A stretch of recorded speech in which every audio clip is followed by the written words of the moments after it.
Olá pessoal, meu nome é Fabiana Ferreira, sou professora de língua portuguesa e pelas próximas semanas nós sempre vamos nos encontrar aqui na Folha dos Concursos com o nosso bloco de aulas chamado Português Mastigado. Então, a dica de hoje é sobre concordância verbal. Então, a gente precisa prestar atenção em algumas coisas muito básicas quando a gente trabalha com esse assunto de concordância, porque o nome já me diz algo sobre a que se refere esse assunto. Concordar significa combinar, mas a gente sempre se pergunta, eu vou combinar quem com quem dentro de uma oração? Eu vou combinar o sujeito da oração com o seu verbo, o verbo da minha oração com o meu sujeito. Então esses dois termos, eles têm que estabelecer uma relação de dependência, de combinação, de concordância. Em que aspectos? Em número e em pessoa. Então, eu vou dizer eles enquanto sujeito, então eu vou falar eles saíram, nós saímos. Então as desinências verbais, elas sempre têm que ser responsáveis por essa combinação de pronomes substantivos na função de sujeito, tanto em número quanto em pessoa. E aí, às vezes, você pode estar pensando assim, mas a professora só deu um exemplozinho com um pronome bem pequenininho. Na prova não cai assim. Na prova cai um sujeitão enorme. Beleza, cai um sujeitão enorme. Às vezes cai esse sujeitão grandão no início da oração, no fim da oração. E a gente tem que se preocupar em achá-lo e pensar em quem vai ser o pivô dessa concordância. Quem vai ser o pivô dessa concordância? O núcleo do meu sujeito, tá? Então, vamos ver uma frasezinha aqui no quadro agora, que vai ser uma frase com um sujeito bem grandão e a gente precisa visualizar quem vai ser o núcleo desse sujeito para não errar na concordância, que é o que a gente vai chamar de concordância de regra geral, ok? Vamos lá juntos. Vamos observar agora esse exemplo que está aqui no quadro. Leia comigo. O estudo dos vários alunos universitários ganhou prêmios. Note que eu exemplifiquei aqui o sujeito grandão do jeito que você queria. E você diz para mim, eu tenho dificuldade com concordância. Não tem mais. Note que o núcleo desse sujeito é simplesmente o substantivo estudos. Note ainda que a partir da palavra estudos, você se encontra com um sintagma encabeçado por uma preposição. É a preposição de. Preposição de mais dois, vários alunos universitários. Gente, tudo isso que a gente tem aqui, iniciado por essa preposição, é um elemento que especifica o núcleo do meu sujeito. Então, nós somos capazes de dizer que quem é o responsável pela nossa concordância é o núcleo do sujeito. Ele é o pivô da minha concordância. Por este motivo, eu não me importei com o fato de vários alunos universitários estarem no plural. Eu não me preocupei com isso porque meu guia é o núcleo do sujeito. Sacou? Por isso que eu disse, o estudo ganhou. Se estudo é o núcleo do meu sujeito e está no singular, ganhou, que está aqui, também tem que ficar no singular, ok?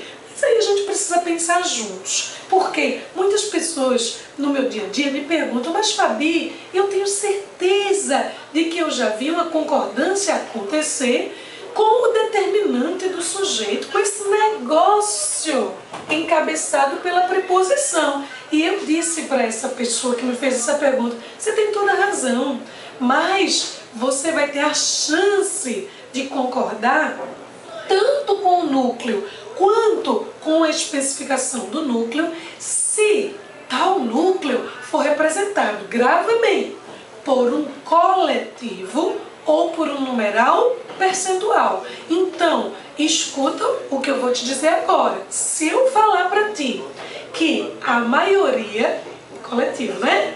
A maioria dos alunos passou Na prova, eu acertei? Acertei. Concordei com maioria, que é o núcleo do meu sujeito. Mas, pelo fato de maioria ser coletivo, eu poderia ter dito: a maioria dos alunos passaram na prova, porque a gramática diz: núcleo coletivo especificado, quantas chances de concordância? 2. Ou com o núcleo, ou com a especificação do núcleo. Você que vai decidir. Ambas as construções estão corretas. Note ainda que se o núcleo do sujeito for um numeral percentual, eu poderia dizer assim: 20%, ó, o percentual, do eleitorado já votaram. Com quem que eu concordei? Com 20%. Mas se eu dissesse para você, 20% do eleitorado já votou, com quem que eu concordei? Com o eleitorado. O que é eleitorado, gente? É a especificação do núcleo. Quem é meu núcleo? Percentual. Foi esse percentual que me deu essa dupla chance. A chance de concordar ou com o núcleo, que é a regra geral, ou com a especificação do núcleo. Gente, isso é super importante de nós observarmos, porque são as concessões que a gramática dá para nós, justo no que diz respeito ao que nós chamamos de regra geral, em que o sujeito é um sujeito simples, em que o sujeito é um sujeito que tem apenas um núcleo, ok? Agora, o que a gente pode fazer? A gente pode também pensar no fato de esse sujeito ser um sujeito passivo. Aí você pode se perguntar, né? Mas, meu Deus, o que a prof quer dizer com essa história de sujeito passivo? Sujeito passivo é aquele sujeito que sofre a ação verbal. Mas, gente, não é porque ele sofre a ação verbal que ele deixa de ser sujeito. Não é porque ele sofre a ação verbal que ele deixa de ser o pivô da minha concordância, não. Ele continua exigindo para si a concordância. Só que tem um detalhe. Quando a gente vê um tipo bem facinho de voz passiva, que é a voz passiva analítica, a gente se depara com a frase do tipo: os alunos foram surpreendidos com o resultado positivo. Nota, os alunos não surpreenderam ninguém. Os alunos foram surpreendidos. Concordância perfeita, ninguém estranhou, todo mundo achou bem normal, né? Agora, será que a gente julga a existência com tanta normalidade da partícula si como partícula passivadora, que é outro jeito de nós estabelecermos a concordância passiva? Vamos dar uma olhadinha no exemplo. Então, ao observar a partícula si, é necessário, para dizer qual é a sua função, que nós observemos com que verbo ele se junta. Porque senão, se nós não soubermos quem é o si, a partir da classificação verbal, a concordância verbal vai ser impossível de ser feita. Então, nota comigo aqui. Por que eu vou chamar esse si de partícula apassivadora? Olha a voz passiva. Partícula apassivadora. Porque o si se vinculou a um verbo que vai ser chamado por nós de verbo transitivo direto. O que é verbo transitivo? Que pede complemento. Direto, que ao pedir complemento, dispensa a preposição. Então, note, olha a forma. O si vai ser partícula apassivadora quando ele se ligar a um verbo transitivo direto. Qual é a consequência imediata disso? Gente, a consequência é: casas, aqui nessa frase, vai ser o sujeito da minha oração.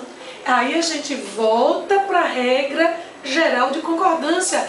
O verbo concorda em número e em pessoa com o seu sujeito. Mas, professor, o sujeito é passivo. As casas aqui são vendidas. E aqui? Sujeito agente ou sujeito paciente? Sujeito ativo ou sujeito passivo?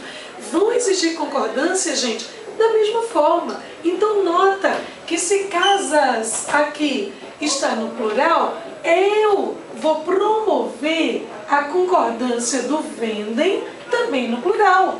Vendem-se casas é igual a casas são vendidas. Se aqui fosse casa no singular, eu diria casa é vendida. Aí eu teria que dizer o quê? Vende-se casa. Então, repito, o verbo concorda em número e em pessoa com o seu sujeito, independentemente de o sujeito ser singular ou o sujeito ser plural. Agora, o que é possível acontecer? Uma confusão desse si como partícula passificadora ou como índice de indeterminação do sujeito. Gente, quem se liga a um verbo transitivo direto é uma partícula apassivadora. Para esse si ser um índice de indeterminação do sujeito, eu precisaria tê-lo vinculado a qualquer outro tipo de verbo, transitivo indireto, intransitivo, de ligação. Aí você vai gravar. Quando se for um índice de indeterminação do sujeito, o verbo fica na terceira pessoa do singular. Sabe por quê? Olha o nome da partícula. Índice de indeterminação do sujeito. O sujeito é indeterminado. Se esse sujeito é indeterminado, ele existe, mas ele não está presente na oração.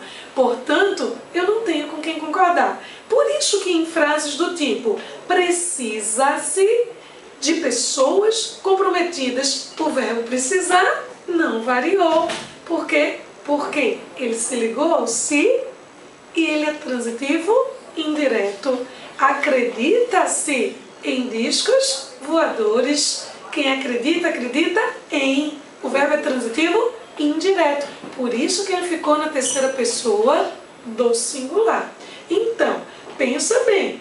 A gente deu dois casos nesse primeiro momento, que foi o caso de regra geral, tanto com sujeitos que praticam ações, quanto sujeitos que sofrem as ações. E a atenção que você tem que ter redobrada é a atenção da partícula passivadora e do índice de determinação do sujeito. Quando se é índice, o verbo concorda com o sujeito. Opa, não. Quando se é índice, o verbo fica na terceira pessoa do singular. Quando se é uma partícula passivadora, o verbo concorda em número e em pessoa com o seu sujeito. Daqui a pouco você vai ver esse resuminho na tela, ok? Até a próxima com os verbos impessoais.